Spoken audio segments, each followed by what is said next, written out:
公屋富戶政策改變，意味住有數以萬計嘅住戶將會面對更高嘅租金壓力，甚至要考慮搬遷或者置業。作為中小企老闆，我哋應該點樣解讀呢個政策，從中獲取市場嘅洞察，甚至調整我哋生意嘅策略呢？今日我哋就一齊嚟探討下。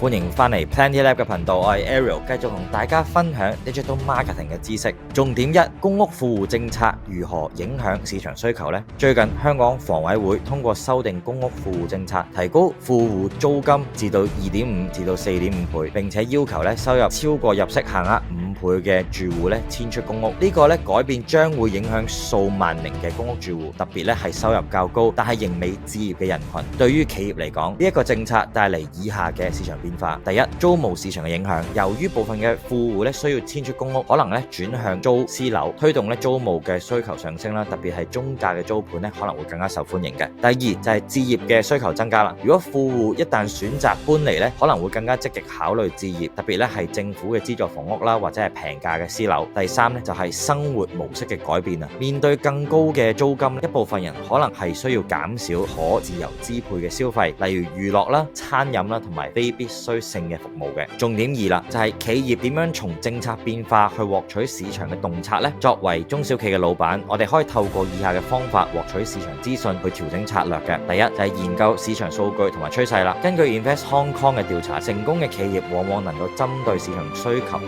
提供創新嘅解決方案。企業可以關注房委會公布嘅租務及置業數據啦，了解公屋住戶嘅遷移趨勢，而提前調整市場策略嘅。例如，如果大量嘅富戶遷至某一個區域咁嗰個區嘅消費力可能會上升，並且創造新嘅機會㗎。第二就係觀察顧客嘅行為變化啦，市場需求係動態變化嘅。咁當租金成本上升，消費者可能會調整支出模式，例如由高端消費轉向更加實惠嘅選擇。企業可以透過顧客調查啦、社交媒體評論，甚至係直接同顧客交流，去了解目標嘅客群對新政策嘅反應嘅。第三啦，就係針對新需求調整產品或者服務啊。企業可以根據消費者改變係去做出調整嘅。例如，如果你係房地產相關嘅行業，地產經紀可以提供專門針對富戶租客或者準買家嘅服務啊，幫佢哋去揾合適嘅單位。如果你係家居裝修或者係搬屋嘅行業富戶搬遷可能帶動到裝修啦、搬屋服務等等嘅需求嘅。而金融及理財服務行業嘅朋友仔，你可能可以提供針對首次置業者嘅貸款